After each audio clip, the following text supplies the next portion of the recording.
नमस्कार साथियों। अभी तक आप लोग मेरा पिछला लेक्चर देखे होंगे, जितने भी पिछले लेक्चर रहे होंगे आप लोगों ने देखा होगा कि कैसे सर्किट ब्रेकर मेरा सर्किट में कहाँ पर लगा होता है, और सर्किट ब्रेकर में जब सर्किट उसके कॉन्टैक्ट ओपन होते हैं तब उसमें कैसे आर्क डेवलप होता है। तो जब वो आर्क डेवलप हुआ उसकी कहानी तो आपको सब समझ में आ ही गई है, लेकिन अब हमको ये जानना है कि जो आर्क डेवलप होती है उसको आर्क को हम कैसे बुझाते हैं, तो उस आर्क को बुझाने की क्या क्या विधियां हैं। तो आइए हम लोग उसी पर डिस्कस करते हैं।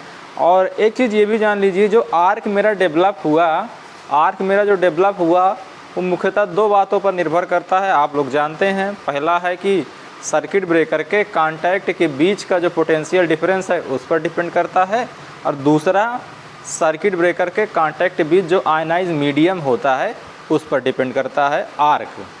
इससे हम लोग इस चीज़ का आकलन करेंगे कि कैसे हम आर्क को बुझा पाएँ। और अगर रही बात आर्क को बुझाने की विधियों की बात करने की, तो आप लोग सुने ही होंगे, एक हाई रेजिस्टेंस मेथड होता है, दूसरा होता है लो रेजिस्टेंस मेथड, या इसी को मैं बोलता हूँ करंट जीरो मेथड। तो चलिए हम लोग लिखना स्टार्ट करते हैं और इसमें धीरे धीरे आगे हम लोग समझते हैं। यहाँ पर मेथड ऑफ आर्क एक्सटेंशन में एक पहले कॉमन स्टेटमेंट लिख लीजिए। कॉमन स्टेटमेंट ये है कि लिखिएगा सर्किट ब्रेकर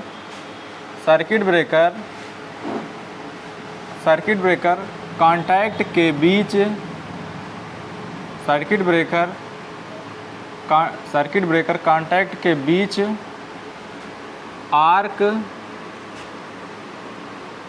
आर्क मुख्यतः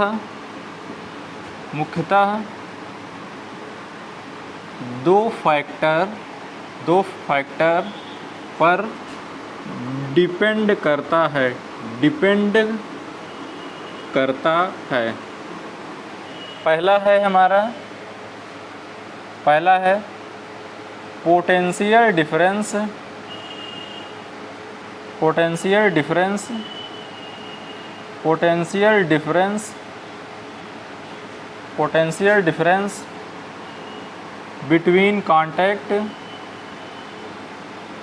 बिटवीन कॉन्टैक्ट। दूसरा है पहला है मेरा पोटेंशियल डिफरेंस बिटवीन कॉन्टैक्ट, दूसरा है आयोनाइज्ड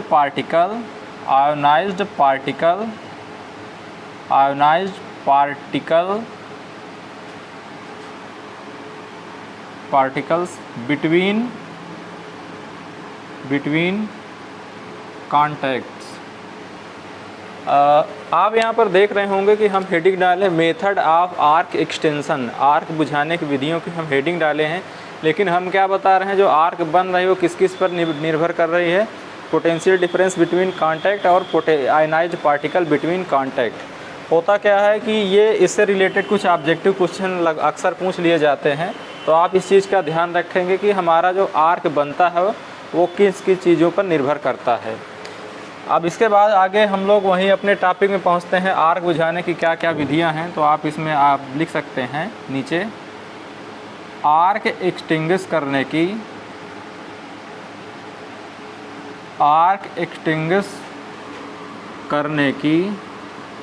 की दो विधियां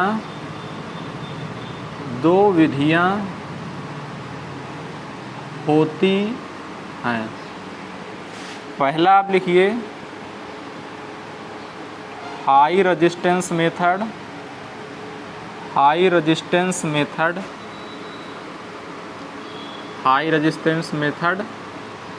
और दूसरा है लो रेजिस्टेंस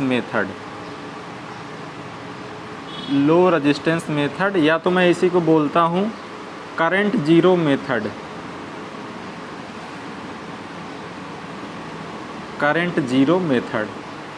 आप इसका नाम सुने होंगे, मैं समझता हूँ, हाई रेजिस्टेंस मेथड और लो रेजिस्टेंस मेथड। आप ये भी जानते हैं कि हाई रेजिस्टेंस मेथड का यूज आप AC circuit breaker as well as DC circuit breaker दोनों में आप करते हैं, और आपका लो रेजिस्टेंस मेथड है या तो करंट जीरो मेथड, आप इसका यूज़ सिर्फ और सिर्फ एसी सर्किट ब्रेकर में करते हैं। तो चलिए हम लोग अपना टॉपिक स्टार्ट करते हैं, हाई रेजिस्टेंस मेथड। तो इसकी आप हेडिंग डाल सकते हैं हाई रेजिस्टेंस मेथड।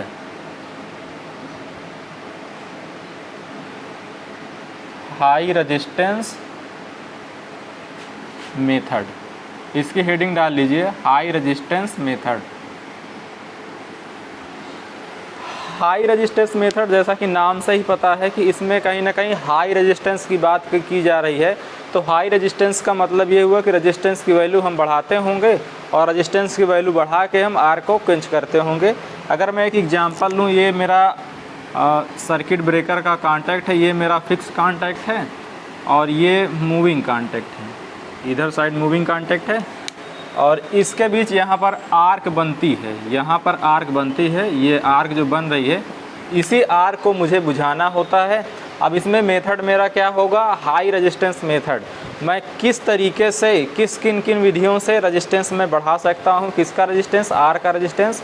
अगर मैं आर का रेजिस्टेंस बढ़ा पाऊँगा तो आर्क मेरी बुझ जाएगी। आप जानते हो आर का रेजिस्टेंस बढ़ने पर आयनाइज पार्टिकल कम होते हैं, जिससे हमारा, अगर आयनाइज पार्टिकल मेरा बहुत कम हो जाएगा तो होगा क्या, उस कंडीशन में आर्क मेरी बुझ जाएगी। तो आइए सबसे पहले हम आर्क हाई रेजिस्टेंस मेथड के बारे में कुछ लिख लेते हैं, कुछ उसके बारे में जान लेते हैं या समझ लेते हैं। तो यहाँ पर लिखिएगा, यहाँ पर लिखिएगा, इस विधि में, इस विधि में,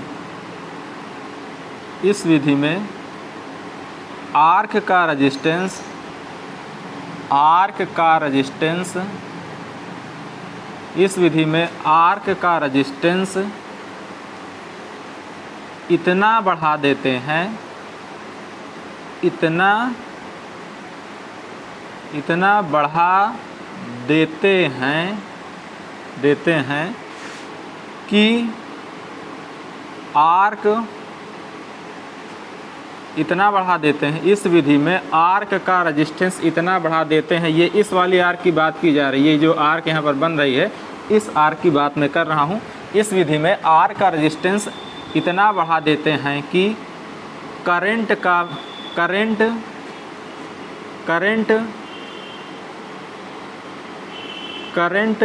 का मान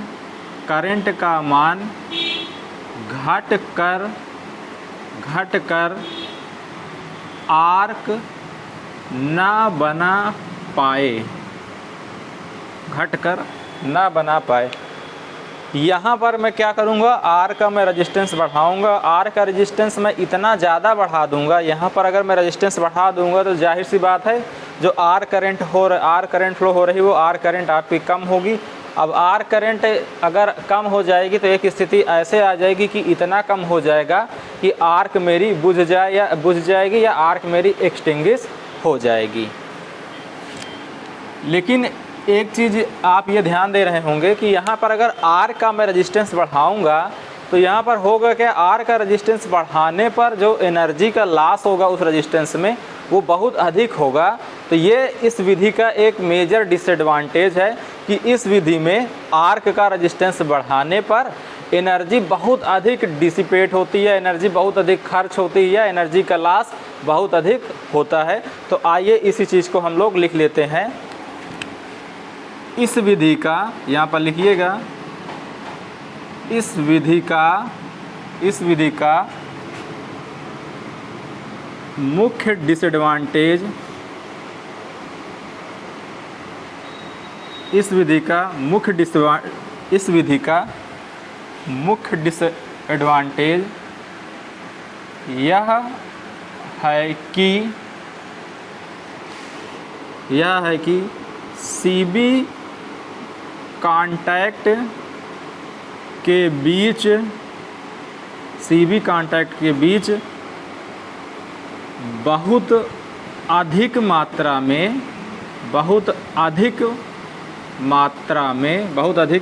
में एनर्जी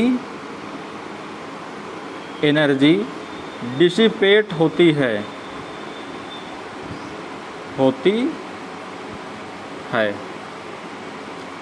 ये 2 पॉइंट आपका क्लियर हो गया होगा। और आप जानते हो कि हाई रेजिस्टेंस मेथड का यूज़ हम एसी सर्किट ब्रेकर में भी करते हैं एज वेल एज हम डीसी सर्किट ब्रेकर में भी करते हैं। लेकिन एसी सर्किट ब्रेकर में हम लो कैपेसिटी के एसी सर्किट ब्रेकर में हाई रेजिस्टेंस मेथड द्वारा आर को एक्सटिंग्विश करते हैं या आर को बुझाते हैं। और जबकि अभी इसके बाद आप लोग पढ़ेंगे लो रेजिस्टेंस मेथड, तो उसके द्वारा एसी सर्किट ब्रेकर में हम हैवी कैपेसिटी के एसी सर्किट ब्रेकर में मैं आर को एक्सटिंग्विश करता हूं। तो आइए हम इसी चीज़ को अगले पॉइंट के रूप में लिख लेते हैं। इस विधि का प्रयोग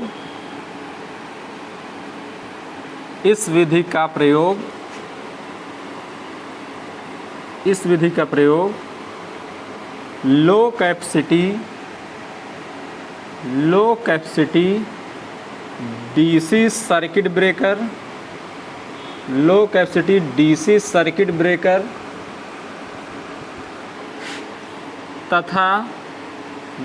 तथा सॉरी यहाँ पर लिखना चाहिए था लो कैपेसिटी एसी सर्किट ब्रेकर तथा डीसी सर्किट ब्रेकर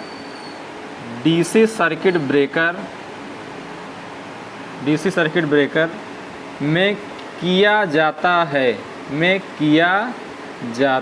है।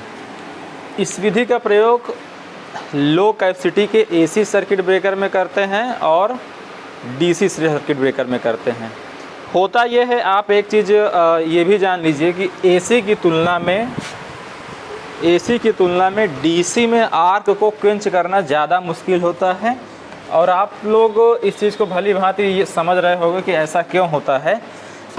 एसी सर्किट में होता क्या है कि जो मेरी करंट या वोल्टेज कुछ भी हम नाम दें, करंट मेरा प्रत्येक हाफ साइकिल में 0 पोजीशन को क्रॉस करता है।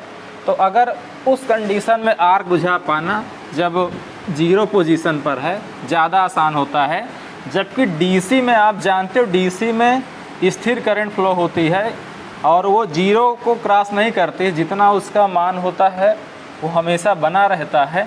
तो उस कंडीशन में डीसी में आर्क को क्वेंच करना मुश्किल होता है। एक ये आप समझ लीजिए, आप भी जानते हो ये आपका एसी है और आप ये जानते हो ये आपका डीसी है, ये डीसी है, ये एसी है।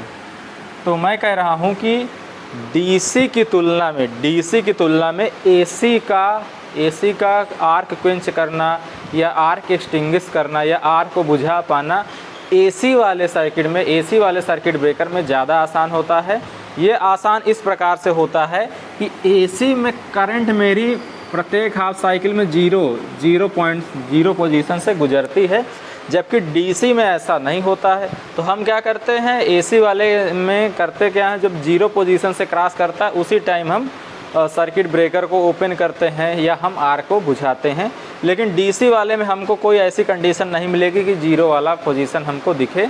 तो आप मोटा यहाँ से आप समझ सकते हैं, एक जनरल वे में आप समझ सकते हैं कि एसी में आर्क को क्वेंच करना ज़्यादा आसान है, जबकि डीसी में आर्क को क्वेंच करना मुश्किल है। तो चलते हैं अपने टॉपिक की ओर फिर से देखते हैं। अभी हमने आपको ये बताया कि हाई रेजिस्टेंस मेथड क्या होता है। तो आपने ये समझा कि हाई रेजिस्टेंस मेथड में हम करते क्या हैं, हाई रेजिस्टेंस मेथड में हम आर का रेजिस्टेंस बढ़ाते हैं और उसमें हमारा आर का रेजिस्टेंस बढ़ाकर हम आर्क को क्वेंच करते हैं या आर्क को एक्सटिंग्विश करते हैं। और उसमें आपने ये देखा कि जो आपका हाई रेजिस्टेंस मेथड है, high resistance method low value के एसी सर्किट ब्रेकर में यूज होता है और साथ ही साथ डीसी सर्किट ब्रेकर में यूज होता है।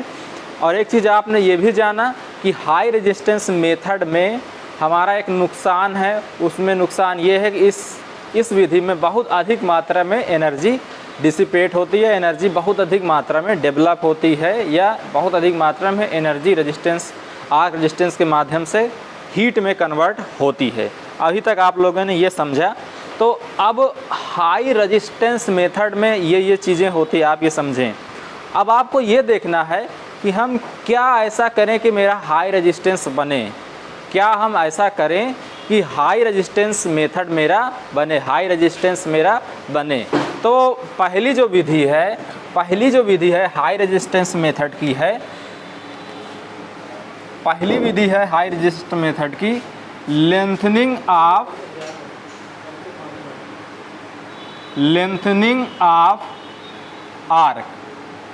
पहली विधि क्या है? लेंथनिंग ऑफ आर्क, मतलब यहाँ पर इसका हिंदी शाब्दिक अर्थ ये होगा कि आर्क का मैं लेंथ अगर बढ़ाऊं तो होगा क्या? आप जानते हो, आपने पढ़ा है ना, आर बराबर एल अपान, ये आर्क का है रो, और ये एरिया, एरिया ये भी आर्क के लिए है और ये भी आर्क के लिए है, और ये क्या है? रेजिस्टेंस है। अगर रेजिस्टेंस आर का क्या है? लंबाई के प्रोपोर्शनल है। और यहाँ से आप ये देख पा रहे होंगे कि अगर आप लंबाई बढ़ाओगे तो आपका आर का रेजिस्टेंस बढ़ेगा। और आप जानते हो हाई रेजिस्टेंस मेथड में आर का रेजिस्टेंस हम इतना बढ़ा देते हैं कि आर्क जो बहने वाली मेरी करंट है वो आर्क नहीं बना पाती है। तो आइए हम लोग इस पर फोकस करते हैं।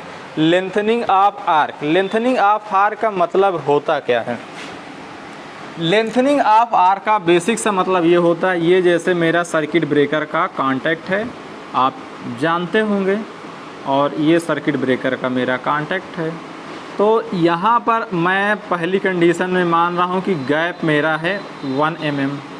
अब और सप्लाई वोल्टेज कितना है? सप्लाई वोल्टेज कितना है? सप्लाई वोल्टेज इस सर्किट ब्रेकर के लिए मैं मानता हूँ कितना है? 11 kV का सप्लाई वोल्टेज। कितना है सप्लाई वोल्टेज? 11 kV का।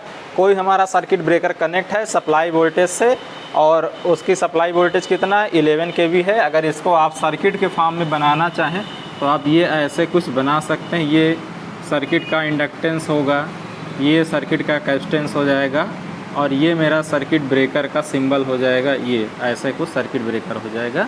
लेकिन हम ये सारी चीज़ें नहीं बता रहे हैं, हम सीधे यहाँ पर आपका ध्यान आकर्षित करना चाहते हैं। तो अगर 11 kV की मैं बात करूं तो 11 kV के लिए अगर ये सर्किट ब्रेकर का कांटेक्ट है, ये वाला आपका फिक्स कांटेक्ट है, ये आपका मूविंग कांटेक्ट है, तो अगर आपसे पूछा जाए कि क्या 1 mm का गैप, क्या 1 mm का गैप आर को बुझाने के लिए पर्याप्त है, तो सबसे पहले आप ये चेक करेंगे ये जो फिक्स कांटेक्ट है और ये मूविंग कांटेक्ट है, इसके बीच आपका मीडियम क्या है। तो अगर मैं आपसे कहूँ यहाँ पर मीडियम मैं एयर कर दिया हूँ, ये मीडियम मेरा क्या है? एयर है। तो अब आपको ये देखना होगा कि एयर का ब्रेकडाउन वोल्टेज क्या होता है। आप जानते हो कि एयर का ब्रेकडाउन वोल्टेज, एयर के लिए आपका ब्रेकडाउन वोल्टेज होता है 3 kV पर mm। कहने का मतलब ये हुआ 1 mm के बीच अगर 3 kV का वोल्टेज हम अप्लाई कर दें तो एयर मेरा ब्रेकडाउन हो जाएगा या तो उसमें आर्क डेवलप हो जाएगा।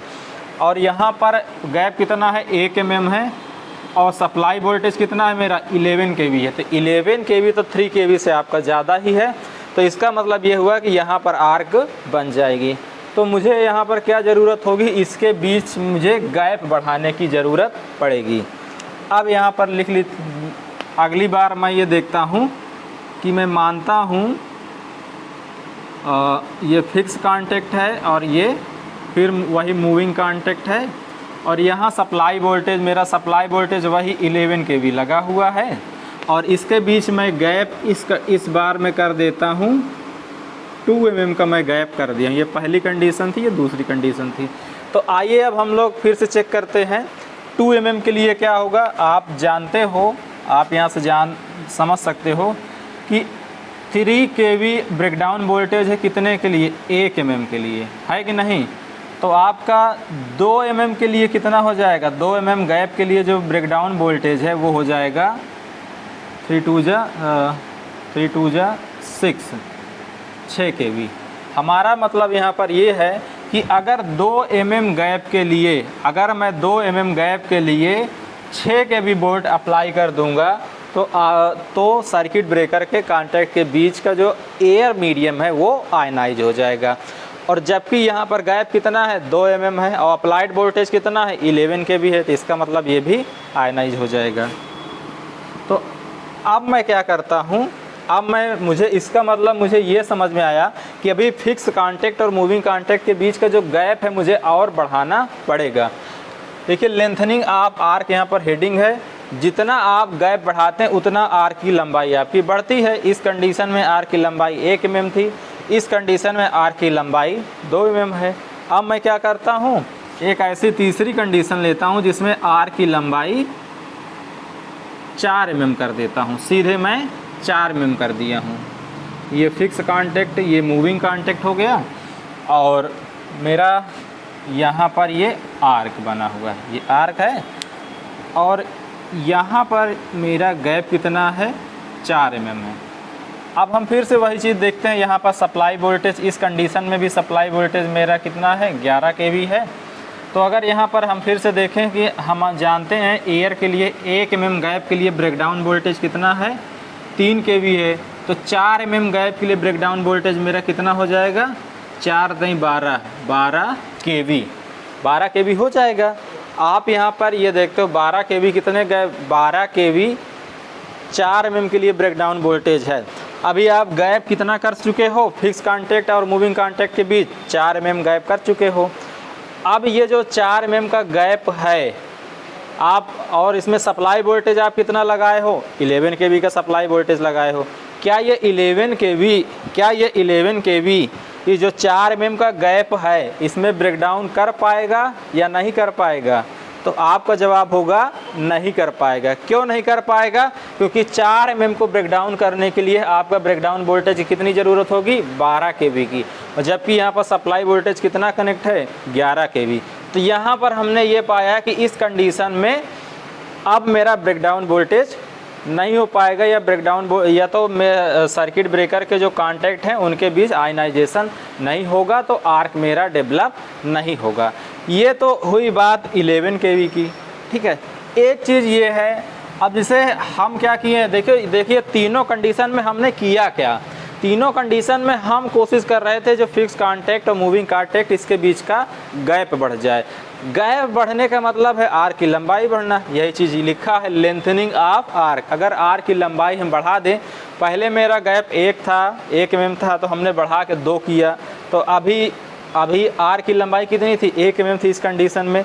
दूसरे वाले कंडीशन में आर्क की लंबाई 2 mm हो गई, और ये किसके कारण 1 mm से 2 mm हुई, जब हम फिक्स कांटेक्ट और मूविंग कांटेक्ट के बीच का हमने गैप बढ़ाया। जब हम गैप बढ़ाए हैं तो हम ये देखते हैं जैसे हम गैप बढ़ा रहे हैं उसी तरीके से ये आर्क की लेंथ भी मेरी बढ़ रही है। और तीसरी कंडीशन मेरी क्या थी, जब मैं गैप बढ़ाकर, जब फिक्स कांटेक्ट और मूविंग कांटेक्ट के बीच का गैप मैं बढ़ाकर, पहले 1 mm था फिर मैं 2 mm कर पाया हूँ, फिर अगली कंडीशन में मैं जब 4 mm कर दिया हूँ, तब मैं ये पा रहा हूँ कि 4 mm गैप के लिए मेरा ब्रेकडाउन वोल्टेज कितना है, 12 kV ब्रेकडाउन वोल्टेज हो गया। तो इस कंडीशन में मैं ये पाता हूँ, कि यहाँ पर आर्क अब नहीं बनेगी। पहले आर्क यहाँ बनी थी, बढ़ के इतनी 2 mm के लिए हो गई, और जब बढ़ के मैं 4 mm के लिए मैं गैप कर दिया हूँ, तो इस कंडीशन में आर्क मेरी नहीं बन पाई। तो आप यहाँ पर देखें तो पहले आपका आर्क 1 mm के लिए था, फिर 2 mm के लिए बढ़ के 2 mm के लिए आया, फिर उसके बाद हो सकता 3 mm के लिए आर्क बना होगा, 3 mm लंबाई का आर्क बना होगा, उस कंडीशन में ब्रेकडाउन रहा होगा। जब 4 mm के लिए गैप हम कर दे रहे हैं तो उस कंडीशन में हम क्या देखते हैं कि आर्क मेरा नहीं बनना चाहिए। तो यही विधि आपकी कहलाती है लेंथनिंग ऑफ आर्क। तो हालांकि ये तो आप 11 kV के लिए आप गैप बढ़ा सकते हो, 11 kV तक के लिए आप गैप बढ़ा सकते हो। अब मेरा और अधिक वोल्टेज चला जाए, मान लीजिए 765 वोल्ट हो गया। मान लीजिए आप जानते हो 765 वोल्ट भी आपके यहाँ यूज होता है, 765 kV। 765 kV के लिए आपको कितना गैप क्रिएट होगा, आप ये देख लीजिए, आप समझिए। अगर मान लीजिए आपका मीडियम एयर ही है, तो आप यहाँ समझिए 1 mm के लिए, सॉरी यहाँ से देखिए 3 mm के लिए आपका गैप कितना होता है, एक सेकेंड में गलत लिख ले रहा हूँ। 3 kV वोल्टेज के लिए आपका गैप कितना है, 1 mm। 3 kV voltage 1 mm gap के बीच अगर अप्लाई हो जाए, 3 kV वोल्टेज अगर 1 mm गैप के बीच अप्लाई हो जाए तो मेरा एयर ब्रेकडाउन हो जाएगा। तो 1 kV के लिए कितना होगा, 1 kV के लिए गैप कितना चाहिए, 1/3 mm। अब 765 kV के लिए गैप कितना होना चाहिए, 1 × 765/3 mm। अब इसको आप भाग दे दीजिए तो कितना आएगा, 3 दूना 6, 3 पचे 15, 3 पचे 15, 3 पचे 15 mm। तो अगर इसको आप सेंटीमीटर में कन्वर्ट कर दीजिए तो लगभग 25.5 सेंटीमीटर, 25.5 सेंटीमीटर आपका लगभग करीब इतनी लंबाई का 25.5 सेंटीमीटर, लगभग इतना गैप होना चाहिए सर्किट ब्रेकर के कांटेक्ट के बीच। एक कांटेक्ट यहाँ हो तो एक कांटेक्ट यहाँ हो। आप जानते हो कि अगर इतना ज़्यादा आपको गैप करना पड़ा, ये जो गैप है 25.5 सेंटीमीटर का, ये एक इम्प्रैक्टिकेबल गैप है। इतना आप गैप कर ही नहीं सकते हो। अगर आप इतना ज़्यादा गैप आपको करना पड़ेगा तो सर्किट ब्रेकर की साइज़ बहुत अधिक बढ़ जाएगी, सर्किट ब्रेकर की साइज़ बहुत अधिक बढ़ जाएगी और हम ऐसा चाहते नहीं हैं। तो हम इतना अधिक गैप नहीं कर सकते हैं। तो हमारा यहाँ पर उद्देश्य ये हुआ बताने का कि हम ये जो आर की लंबाई बढ़ाकर जो हमने आर को बुझाने की कोशिश की थी, वो मेरा इम्प्रैक्टिकल प्रोसेस है, ये मेरा सही प्रोसेस नहीं है। इस प्रोसेस में मैं ये देखता हूँ गैप मेरा बहुत ज़्यादा हो जाता है, गैप मेरा बहुत ज़्यादा हो जाता है। ये आपको दिखाया गया है, ये लगभग आपका है 25.5 सेंटीमीटर। ये गैप मेरा बहुत अधिक होता है और ये गैप मेरा सही नहीं है, उपयुक्त नहीं है। क्यों नहीं है? क्योंकि अगर इतना गैप क्रिएट करना होगा तो सर्किट ब्रेकर मेरा काफ़ी बड़ा बनाना पड़ेगा, बहुत ज़्यादा लंबाई का बनाना पड़ेगा, जो मेरे लिए यूज़फुल नहीं है। उसमें कास्ट भी बढ़ जाएगी और उसका साइज़ भी बहुत ज़्यादा बढ़ जाएगा, उसके लिए तमाम चीज़ों की कास्ट बढ़ जाएगी। अगर आप जब सब स्टेशन की डिज़ाइन पढ़ेंगे तब उसमें आपको समझ में आएगा कि अगर आप सर्किट ब्रेकर की लंबाई बढ़ाते हैं तो उस हिसाब से पूरे सब स्टेशन के कास्ट में भी क्या डिफरेंस आता है। आप जो सर्किट ब्रेकर के ऊपर से कंडक्टर जाएगा उसकी ऊंचाई बढ़ाना पड़ेगा, उसकी ऊंचाई बढ़ाने के लिए आपको गैंट्री की ऊंचाई बढ़ाना पड़ेगा, तो तमाम सारी दिक्कतें आएंगी। तो इस तरीके से आपने ये समझा कि लेंथनिंग आप आर्क, जो आप लेंथ बढ़ाकर आर्क को बुझाते थे, वो मेरा सही प्रोसेस नहीं है। लेंथनिंग ऑफ आर्क में आपने क्या देखा, आप ये देख पा रहे हैं अभी तक कि आप आर्क की लंबाई को बढ़ाकर आर्क बुझाना चाहते हैं। तो एक तो आप आर्क की लंबाई ऐसे बढ़ा सकते हैं। दूसरी विधि ये है आर्क की लंबाई बढ़ाने की, आप आर्क का इलांगेशन कर दीजिए। आप यह मान लीजिए दूसरी कंडीशन, इस वाली कंडीशन की मैं बात कर रहा हूँ, इस वाली कंडीशन की बात मैं कर रहा हूँ। ये मेरा कांटेक्ट है, सर्किट ब्रेकर का कांटेक्ट है, ये समझिएगा। ये फिक्स कांटेक्ट है, ये मूविंग कांटेक्ट है। और इसके बीच जो आर्क बना, ये चलना ही नहीं है। इसके बीच आर्क मेरा कुछ ऐसे बनता है, ये देखिए, ये मेरा आर्क बना और इसके बीच लंबाई हमने कितना मान रखा है, 2 mm लंबाई हम मान रखे हैं। और वोल्टेज, अप्लाइड वोल्टेज मेरा कितना है, 11 kV का मैं सप्लाई वोल्टेज इसमें अप्लाई किया हूँ। सेम यही कंडीशन लिया हूँ। अब ये तो गैप कितना है, 2 mm है, अप्लाइड वोल्टेज कितना है, 11 kV है। और आप जानते हो 2 mm के लिए 6 kV पर्याप्त होता है आर्क बनाने के लिए। अगर 2 mm गैप है, एयर का गैप है, तो उसमें 6 kV का अगर वोल्टेज मैं अप्लाई कर दूं तो वहाँ पर आर्क बन जाएगी।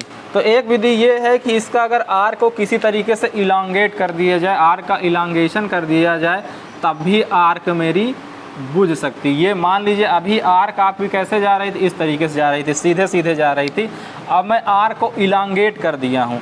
जब मैं आर्क को इलांगेट कर दूंगा तो इसकी लंबाई बढ़ जाएगी। हो सकता है अभी ये जो लंबाई 2 mm थी, ये लंबाई बढ़कर 4 mm हो जाए। और 4 mm के लिए आप जानते हो, 4 mm के लिए जो हमारा ब्रेकडाउन वोल्टेज है वो 12 kV के लगभग होना चाहिए। और अप्लाइड वोल्टेज मेरा कितना है, 11 kV है। तो अगर मैं आर्क का इलांगेशन कर पाऊँ, आर्क का इलांगेशन में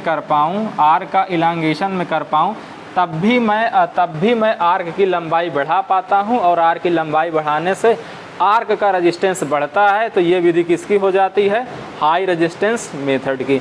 आप लोग इस विधि का प्रयोग, इलांगेशन वाली विधि का प्रयोग, अब जब आगे आप एयर ब्रेक सर्किट ब्रेकर पढ़ेंगे तो उसमें कुछ इस तरीके से आर्क को ब्रेक करने के लिए आप लोग डिस्कस करेंगे। तो यहाँ से आपने ये समझा कि या तो मैं आर्क की लंबाई बढ़ाऊं या तो मैं आर्क का इलांगेशन करूं। दोनों कंडीशन में आर्क की लेंथ बढ़ती है। अगर आर्क की लेंथ बढ़ेगी तो आर्क का रेजिस्टेंस बढ़ेगा। आर्क का रेजिस्टेंस बढ़ने का मतलब ये हुआ कि आप ये कौन सी विधि है, हाई रेजिस्टेंस मेथड है। हाई रेजिस्टेंस मेथड द्वारा हम आर्क को बुझा रहे हैं। तो आइए इसी चीज़ को हम लोग पॉइंट में लिख लेते हैं। सबसे पहले मैं इसको हटा देता हूँ, फिर आगे लिखवाते हैं। आप लोग इसको बना लीजिएगा और मैं तो इसको हटा ही देता हूँ, समझने के लिए आप बना सकते हैं। यहाँ पर लिखिएगा, लिखिए सर्किट ब्रेकर कांटेक्ट के बीच, सर्किट ब्रेकर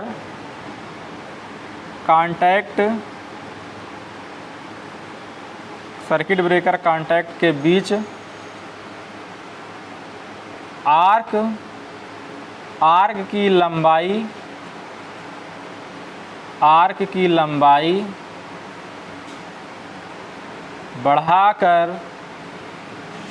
लंबाई बढ़ाकर आर्क रेजिस्टेंस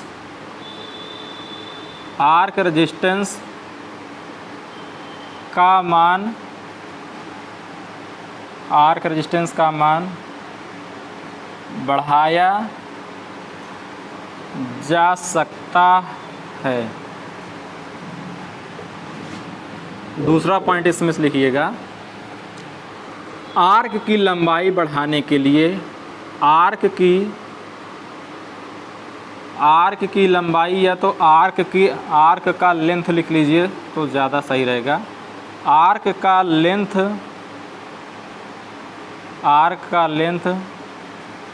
बढ़ाने के लिए सर्किट ब्रेकर कॉन्टैक्ट्स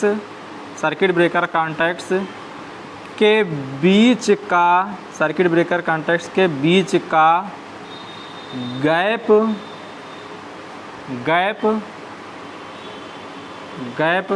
बढ़ाना होगा,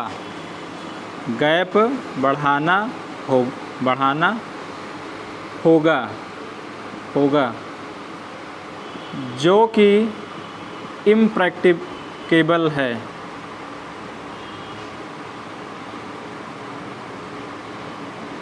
कि इम्प्रैक्टिकेबल है। कहने का मतलब ये हुआ कि इस सर्किट ब्रेकर के कांटेक्ट के बीच जो हम गैप बढ़ाते हैं, ये बढ़ा पाना उपयुक्त नहीं है। ये ऐसा संभव नहीं है कि हम इसके बीच चाहे जितना मन हो उतना गैप हम बढ़ा पाएँ। इस चीज़ को अभी हम आगे इससे पहले आपको डिस्कस करके समझा ही चुके हैं। जब 765 वाला हमने एग्जाम्पल लिया था तब आपको बताया गया था कि आप गैप तो बढ़ा सकते हैं, आप गैप बढ़ाना चाहें जितना बढ़ा के आप आर्क को बुझा दें, लेकिन आप एक लिमिट है, आप बहुत ज़्यादा गैप नहीं बढ़ा सकते। बहुत ज़्यादा गैप बढ़ाने पर आपके सर्किट ब्रेकर की साइज़ में बहुत ज़्यादा परिवर्तन आएगा, बहुत ज़्यादा कास्ट बढ़ जाएगी। इसलिए गैप बढ़ाकर आर्क को बुझाना या गैप बढ़ाकर रेजिस्टेंस को बढ़ाना ये उपयुक्त नहीं होता है हमारे सिस्टम के लिए। तो इसलिए हम इस विधि का यूज नहीं करते हैं। अगर बहुत करना हुआ तो हम इलांगेशन वाली विधि का यूज कर लेते हैं। चलिए अब इसी में दूसरा पॉइंट आपका होता है, आप कैसे आर्क को बुझा सकते हैं। ये सारे चीज़ें, ये हमारी हेडिंग है high resistance method. High resistance method में पहला पॉइंट था लेंथनिंग ऑफ आर्क। अब आप दूसरा पॉइंट लिखिएगा कूलिंग ऑफ आर्क। देखिए जितनी विधियां मैं अभी आपको लिखाऊंगा या बताऊंगा उन सभी में आपका आर्क का रेजिस्टेंस ही बढ़ेगा। आर्क का रेजिस्टेंस बढ़ेगा, आर्क का रेजिस्टेंस बढ़ने से आर्क आपकी बुझेगी या आर्क आपकी क्वेंच होगी या आर्क आपकी एक्सटिंग्विश होगी। तो आप दूसरी हेडिंग डालिएगा, इसी हाई रेजिस्टेंस मेथड का ही है। दूसरी हेडिंग है cooling of arc. Cooling of arc. देखिए कूलिंग ऑफ आर्क का मतलब होता क्या है, आप पहले ये समझिए। ये मेरा सर्किट ब्रेकर का कांटेक्ट है, ये फिक्स कांटेक्ट हुआ, इसको मैं F से प्रेजेंट कर रहा हूँ। ये मेरा मूविंग कांटेक्ट है, ये मूविंग कांटेक्ट है, इसको मैं M लिख दिया हूँ।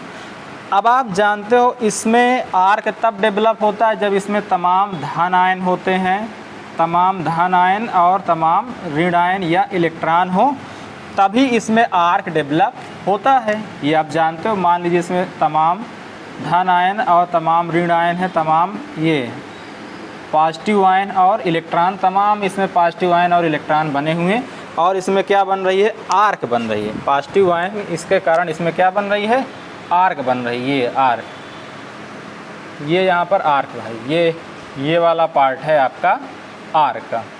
तो यहाँ पर हमने क्या हेडिंग डाला है, कूलिंग ऑफ आर्क। ये आर्क है और इसकी क्या करना है, हमको कूलिंग करना है।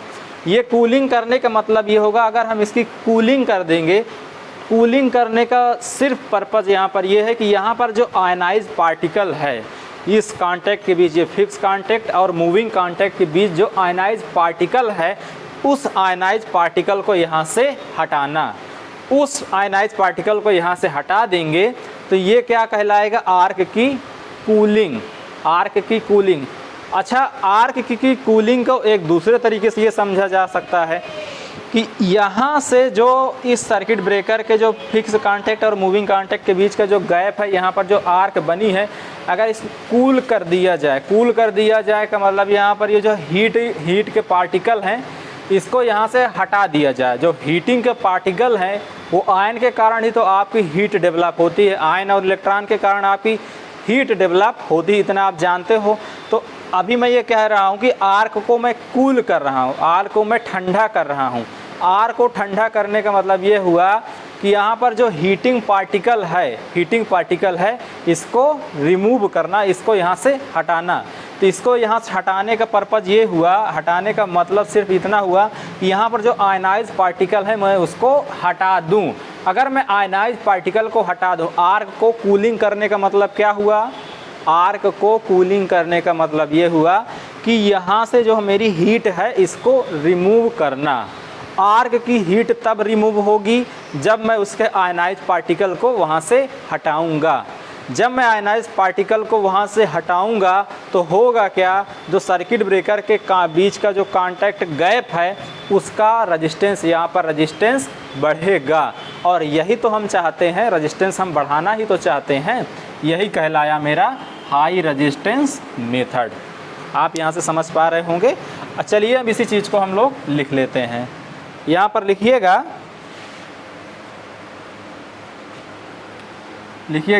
CB कांटेक्ट के बीच, CB कांटेक्ट के बीच आर्क की कूलिंग करके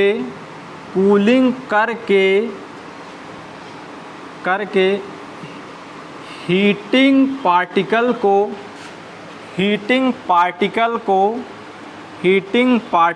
को रिमूव करते हैं। इससे आर्क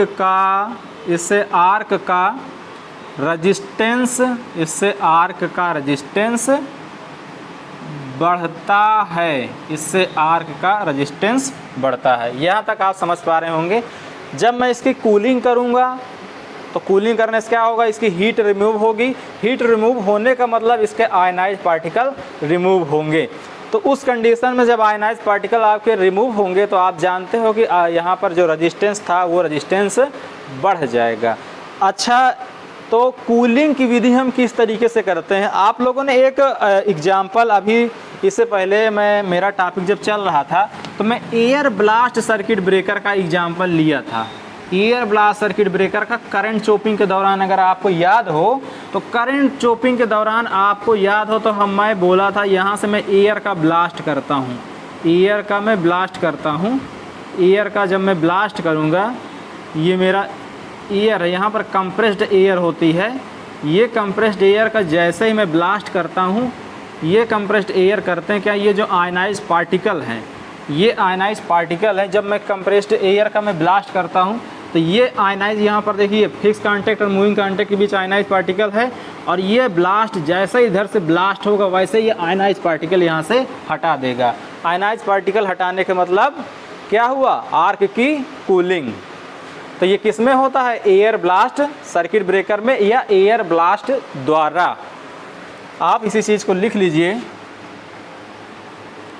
लिख लीजिए आप लोग, एयर ब्लास्ट द्वारा, एयर ब्लास्ट द्वारा, एयर ब्लास्ट द्वारा इफिशिएंट, एयर ब्लास्ट द्वारा इफिशिएंट कूलिंग प्राप्त करते हैं, एयर ब्लास्ट द्वारा इफिशिएंट कूलिंग प्राप्त करते हैं। यहाँ तक आपको समझ में आया होगा। अब हमारा एक अगला मेथड है, हाई रेजिस्टेंस मेथड में ही एक अगला मेथड है, reducing the cross section area. आप लिखिए यहाँ पर, तीसरी विधि है reducing the cross section area, reducing the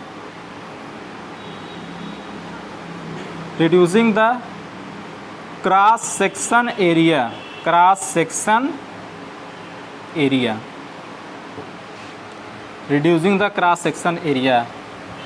अब आप फिर चले जाइए इस फार्मूले में, ये आर्क का रेजिस्टेंस है, ये आर्क का लेंथ है, ये रो क्या है, आर्क की कंडक्टिविटी है, और ये एरिया क्या है, आर्क का क्रॉस सेक्शन एरिया है। आप इन दोनों को देखिए, यहाँ पर ये एरिया है, एरिया, आप यहाँ पर इसको देखिए, इन दोनों को, ये देखिए और ये देखिए। आप यहाँ से ये देख पा रहे होंगे आर का रेजिस्टेंस एरिया के इन्वर्सली प्रोपोर्शनल है। यहाँ से ये हमको पता चला कि अगर मैं एरिया को घटाता हूँ तो रेजिस्टेंस मेरा बढ़ेगा। अगर मैं एरिया को घटाऊँगा, एरिया क्या है, आर्क का क्रॉस सेक्शन एरिया, अगर आर्क के क्रॉस सेक्शन एरिया को मैं घटाऊँगा तो आर्क का रेजिस्टेंस बढ़ेगा, और आर्क का रेजिस्टेंस बढ़ेगा, यही तो मैं चाहता हूँ, यही तो मेरा हाई रेजिस्टेंस मेथड कहलाएगा। तो यहाँ पर आप लोग लिखिएगा, लिखिए सर्किट ब्रेकर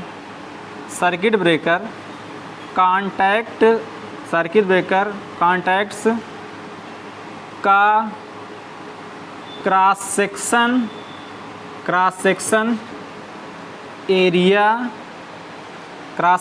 एरिया घटाने पर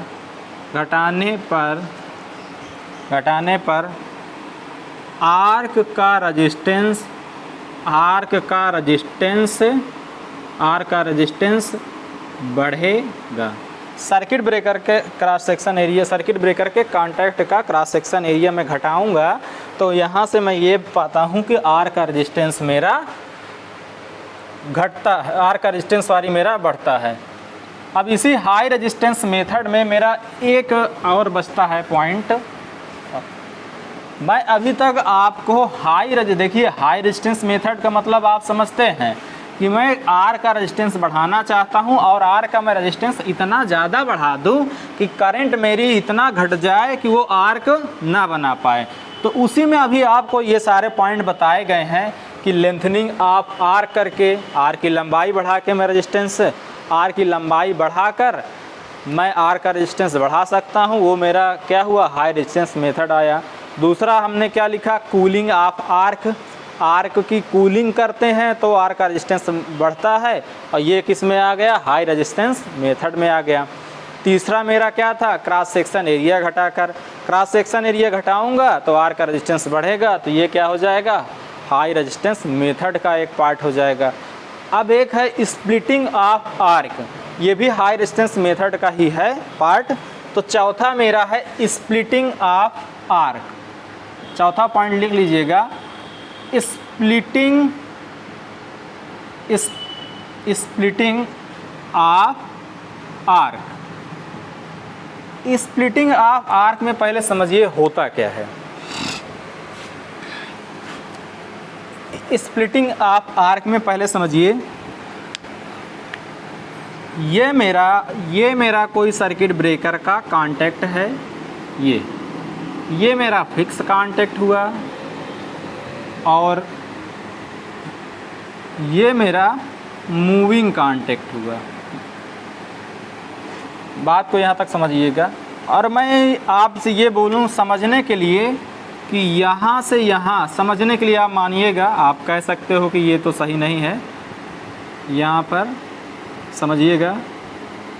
ये मान लीजिए यहाँ से यहाँ के बीच का जो गैप है 3 mm, यहाँ से यहाँ के बीच का गैप है 3 mm है, और मीडियम यहाँ पर एयर है, और सब अप्लाइड वोल्टेज मेरा कितना है, V बराबर 11 kV मेरा अप्लाइड वोल्टेज है।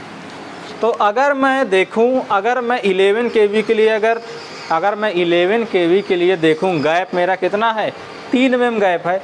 तो 3 mm गैप, अगर आपसे पूछा जाए क्या एयर के गैप अगर 3 mm है, या फिक्स कांटेक्ट और मूविंग कांटेक्ट के बीच का गैप 3 mm है, इतने mm गैप के लिए, 3 mm गैप के लिए अगर मैं 11 kV वोल्टेज अप्लाई करूँगा तो क्या मेरी आर्क यहाँ पर बनेगी कि नहीं बनेगी।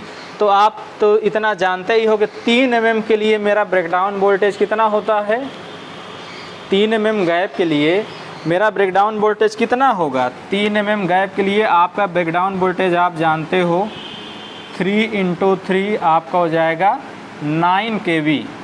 मतलब आप ये कह सकते हो अगर गैप मेरा 3 mm है और मैं 9 kV का वोल्टेज अप्लाई कर दूंगा तो यहाँ पर आर्क मेरी बन जाएगी, या तो ये ब्रेकडाउन यहाँ पर हो जाएगा तो आर्क मेरी बन जाएगी। लेकिन अप्लाइड वोल्टेज कितना है मेरा, 11 kV है। तो अगर 11 kV है और गैप मेरा 3 kV, तो आप सीधे तौर पर समझ सकते हैं कि आर्क मेरा यहाँ पर बनेगा। तो इसके लिए आर्क को क्या करना हुआ, मैं आर्क को अगर स्प्लिटिंग कर दूं, आर्क की मैं स्प्लिटिंग कर दूं तो मेरा क्या हो जाएगा, रेजिस्टेंस बढ़ता है। वो कैसे बढ़ता है आप यहाँ पर देखिए। अब मैं कोई यहाँ पर एक मीडियम लगा दूँ, यहाँ पर ये एक मीडियम में लगा दिया हूँ। ये मान लीजिए हमने कोई मीडियम यहाँ पर भर दिया है, ये आर्क को स्प्लिट करने के लिए हमने एक मीडियम भरा।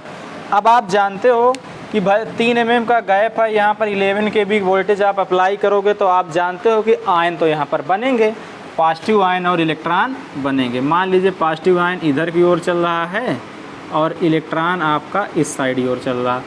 पॉजिटिव आयन इधर चल रहा है, इलेक्ट्रॉन आपका इस साइड की ओर चल रहा है। पॉजिटिव आयन आपका इस साइड चलता है और ये इलेक्ट्रॉन आपका इधर चल रहा है। अब यहाँ पर आप वोल्टेज अप्लाई करते हो तो जैसे ये एयर है, और ये कोई माध्यम, ये किसी एयर नहीं है, ये किसी कोई इंसुलेटिंग मीडियम है। जनरली यहाँ पर मैं फाइबर यूज करते हैं स्प्लिटिंग के लिए। तो आप मान लीजिए फाइबर है, ये फाइबर है और यहाँ वाला ये एयर है। ध्यान दीजिएगा, ये वाला पार्ट एयर है, ये वाला पार्ट एयर है। जब इसमें आप वोल्टेज अप्लाई करोगे तो ये एयर के बीच, एयर में तो आयन उत्पन्न हो ही जाएगा, साथ ही साथ इस फाइबर में भी आयन उत्पन्न हो जाएगा। तो मैं ये मान लूँ कि यहाँ पर मैं ये मानता हूँ कि यहाँ पर पॉजिटिव आयन यहाँ पर बना, ये निगेटिव आयन हो गया, ये मेरा पॉजिटिव आयन हो गया और ये मेरा ये निगेटिव आयन हो गया। तो यहाँ पर जो यहाँ पर आयन तो बना, ये आयन तो बना और आयन बना पॉजिटिव आयन या तो इलेक्ट्रॉन अगर बना, तो ये अगर आयन बना, आयनाइजेशन हो गया, तो ये बात तो श्योर हो जाइए कि करंट फ्लो होगी। आयनाइजेशन और ब्रेकडाउन में अंतर सिर्फ इतना है कि जब आपका आर्क बनता है, मैं आपको ये बताना चाह रहा था कि मेरी आर्क कब बनती है। आर्क बनने और आयनाइजेशन में अंतर कितना है। देखिए अगर आयनाइजेशन होगा, अगर एक स्मॉल अमाउंट में आयनाइजेशन होगा तो केवल करंट फ्लो होगी। अगर बल्क अमाउंट में आयनाइजेशन हो गया, बल्क अमाउंट में धन आयन बन गए, इलेक्ट्रॉन बन गए, तो वहाँ पर आर्क बन जाएगी। अगर बल्क अमाउंट में ना हो के स्मॉल अमाउंट में आपके धन आयन हो और इलेक्ट्रॉन हो तो वहाँ पर केवल करंट फ्लो होगी। यहाँ ये बात आप क्लियर करिएगा। अगर आपके कोई भी मीडियम है वहाँ पर धन आयन और इलेक्ट्रॉन की संख्या सीमित है तो उस कंडीशन में केवल करंट फ्लो होगी अगर वोल्टेज अप्लाई करता हूँ तो। लेकिन अगर धन आयनों की संख्या और इलेक्ट्रॉनों की संख्या बल्क में बन जाए तो वहाँ पर वही चीज़ किस रूप में दिखने लगेगा मुझे, वही मुझे आर्क के फॉर्म में दिखने लगेगा। तो मैं ये मानता हूँ कि यहाँ पर मैं जो इंसुलेटर अप्लाई किया हूँ, फाइबर इंसुलेटर अप्लाई किया हूँ, ये फाइबर इंसुलेटर अप्लाई किया हूँ, इसमें धन आयन और ऋण आयन तो बन गया लेकिन स्मॉल अमाउंट में बना। स्मॉल अमाउंट में बनेगा तो क्या होगा, केवल करंट फ्लो होगी, केवल करंट फ्लो होगी। और जो ये एयर है, जो मेरा मीडियम, ये वाला मीडियम मेरा एयर है और यहाँ पर इस एयर वाले मीडियम में मैं ये मानता हूँ कि इसमें बल्क अमाउंट में, इस एयर वाले मीडियम में, इस एयर वाले मीडियम में बल्क अमाउंट में आयन मेरे धन आयन और ऋण आयन मेरे बने हैं। तो इसका मतलब हुआ कि जो एयर वाला माध्यम है उसमें आर्क करंट फ्लो होगी, वो आर्क दिखाई देगी। तो आर्क आपकी कुछ इस तरीके से दिखाई देगी। यहाँ से फिक्स कांटेक्ट से आर्क यहाँ पर फ्लो होगी, ये कुछ इस तरीके से आर्क फ्लो हुई, आप यहाँ पर देख रहे होंगे। और यहाँ से आपकी ब्रेक हुई दिखाई देगी, फिर इतने पार्ट में आर्क दिखाई देगी, इतने पार्ट में दिखाई देगी, और फिर इतने पार्ट में आर्क आपकी दिखाई देगी, इतने पार्ट में आर्क आपकी दिखाई देगी। ये चीज़ आप समझ पा रहे होंगे। आपकी आर्क कहाँ कहाँ है, ये आपकी आर्क है, इतने पार्ट में ये आर्क, यहाँ आर्क रहेगी, यहाँ करंट फ्लो होगी, यहाँ आर्क रहेगी, यहाँ फिर करंट फ्लो होगी, फिर यहाँ आर्क बहेगी। यही हो जाता है आर्क, यही हो जाता है स्प्लिटिंग। अब आप जानते हो अगर आर्क करंट की आप स्प्लिटिंग कर दोगे तो स्प्लिटिंग आप आर्क की कर दोगे तो जाहिर सी बात है कि आपका जो ब्रेकडाउन वोल्टेज है या इसका डाइलेक्ट्रिक मीडियम है वो बढ़ जाएगा। अब यहाँ पर पहले डाइलेक्ट्रिक मीडियम एयर था, ये एयर है, डाइलेक्ट्रिक मीडियम ये एयर है। यहाँ पर आपने क्या लगा दिया, फाइबर इंसुलेशन लगाया है, फाइबर इंसुलेशन लगाया है। इसी चीज़ को मैं लिख देता हूँ, fibre insulator, fibre insulator, fibre insulator.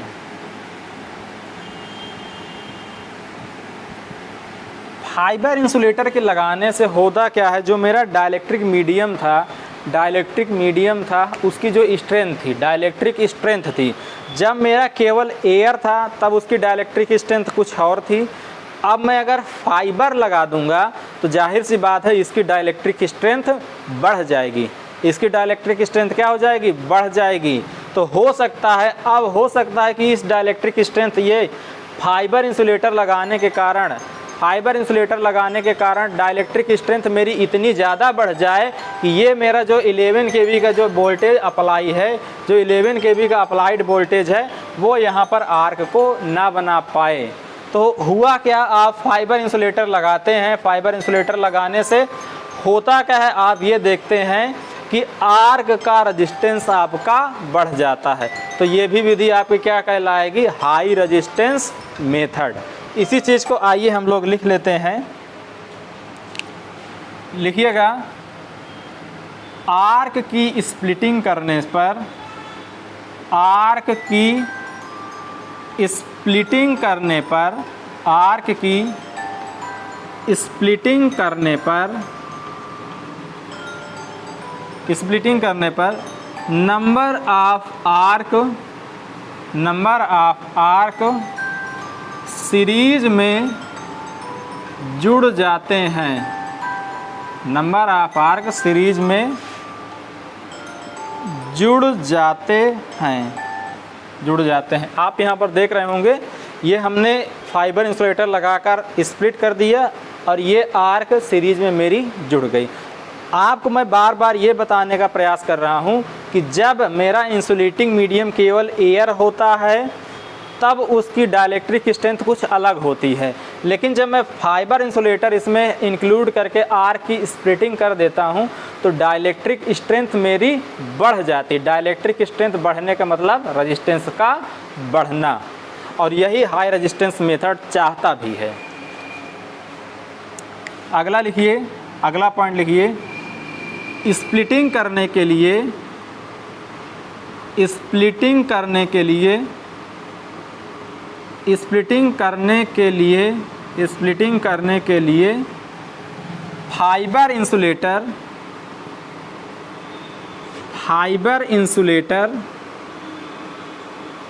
Fibre insulator का प्रयोग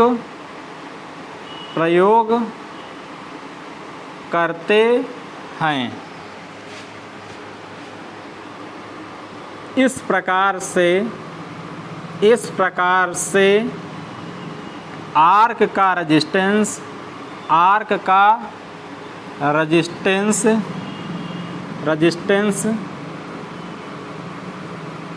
बढ़ाया जाता है।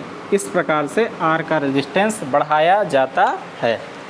तो ये हुआ आपका स्प्लिटिंग ऑफ आर्क। अभी तक आप लोगों ने देखा होगा कि आर्क को बुझाने का मैं मेथड बता रहा था, और जो मेरा आज का टॉपिक स्टार्ट हुआ था आर्क एक्सटेंशन का। जैसे कि आप जानते हो कि सर्किट ब्रेकर अगर अपना कॉन्टैक्ट ओपन करता है तो उसके कॉन्टैक्ट के बीच आर्क डेवलप होता है। तो जो आर्क डेवलप होता है उस आर्क को बुझाने के लिए भी हम कुछ मेथड का यूज करते हैं। उसी मेथड पर आज डिस्कशन मेरा स्टार्ट हुआ है। तो उस मेथड में मेरा पहला आता है हाई रेजिस्टेंस मेथड, दूसरा आता है लो रेजिस्टेंस मेथड या करंट जीरो मेथड। तो आपने ये देखा कि हाई रेजिस्टेंस मेथड में हमको करना क्या होता है। हाई रेजिस्टेंस मेथड में हम किसी तरीके से आर्क का रेजिस्टेंस बढ़ाना चाहते हैं। तो आर्क के रेजिस्टेंस बढ़ाने के लिए हमने 4 विधियों पर डिस्कशन किया। पहला मेरा था लेंथनिंग ऑफ आर्क, दूसरा था कूलिंग ऑफ आर्क, तीसरा था reducing area of cross section, चौथा मेरा था स्प्लिटिंग ऑफ आर्क। ये हाई रेजिस्टेंस मेथड की 4 विधियां हैं। इनको हम अलग अलग सर्किट ब्रेकर में यूज करते हैं। हाँ, एक ऑब्जेक्टिव के लिहाज से एक क्वेश्चन ये पूछा जाता है कि हाई रेजिस्टेंस मेथड का यूज आप एसी सर्किट ब्रेकर या डीसी सर्किट ब्रेकर किस में यूज करते हैं। तो आप जानते हो एसी और डीसी दोनों सर्किट ब्रेकर में यूज करते हैं। बशर्ते सवाल ये है कि आप एसी सर्किट ब्रेकर में लो कैपेसिटी के एसी सर्किट ब्रेकर में आप यूज कर पाएंगे। तो अब अगला टॉपिक आता है लो रेजिस्टेंस मेथड या करंट जीरो मेथड। इसके बारे में मैं नेक्स्ट लेक्चर में डिस्कशन करूंगा। आज की क्लास मेरी यहीं तक। बहुत बहुत धन्यवाद मेरे साथियों। Thank you.